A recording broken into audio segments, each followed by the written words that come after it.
فرعون ذروني أقتل موسى وليدع ربه إني أخاف أن يبدل دينكم أو أن يظهر في الأرض الفساد.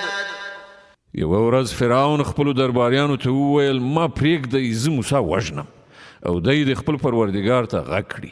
زه ویریږم چې دی به ستاسې دین بدل کړي یا به په هېواد کې فساد راولاړ کړي. وقال موسى إني عذت بربي وربكم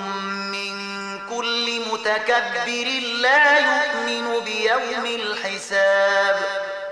موسی وویل ما خو د هر هغه متکبر په مقابل کې چې د حساب پر ورځ ایمان نه لري خپل پروردګار او ستاسې پروردګار ته پناه وروړې ده. وقال رجل مؤمن من آل فرعون يكتم إيمانه أتقتلون رجلا أن يقول ربي الله وقد جاءكم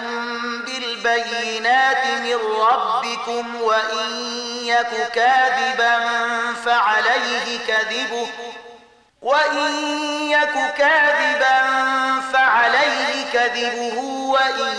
يك صادقا يصبكم بعض الذي يعدكم إن الله لا يهدي من هو مسرف كذاب. په دې وخت کې له آل فرعون څخه یو مؤمن سړی چې خپل ایمان یې پټ کړی و غږ وکړ آیا تاسې یو سړی صرف په دې اساس وژنئ چې هغه وایي زما پروردګار الله دی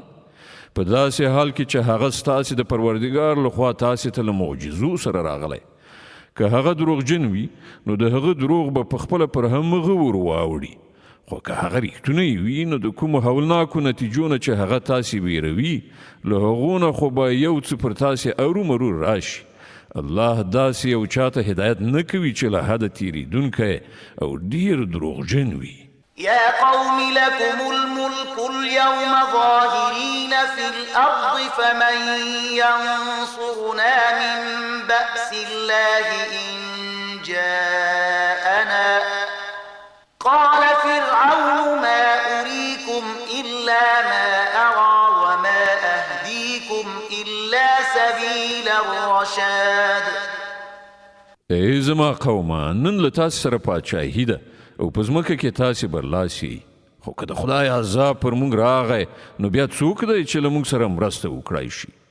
فرعون وویل زه خو تاسې ته همغه رایه درکوم چې ماته مناسبه ښکاریږي او زه د همغې لارې په لوري تاسې ته لارښوونه کوم چې سمه ده. وقال الذي آمن يا قوم إني أخاف عليكم مثل يوم الأحزاب مثل دأب قوم نوح وعاد وثمود والذين من بعدهم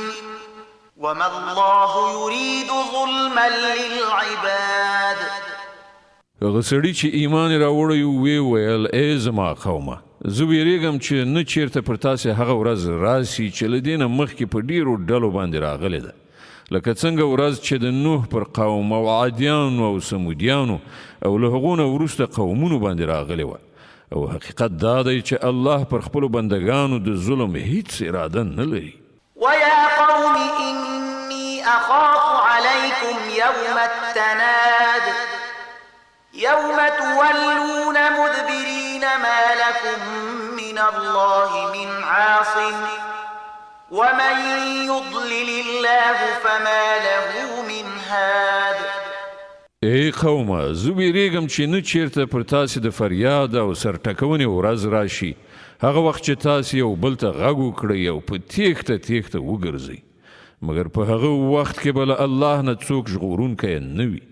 رښتیا دا ده چې الله چې څوک ګمراه کړي هغه ته بیا هیڅوک لارښوونکی نه وي. ولقد جاءكم يوسف من قبل بالبينات فما زلتم في شك مما جاءكم به حتى إذا هلك قلتم لن يبعث الله من بعده رسولا كذلك يضل الله من هو مسرف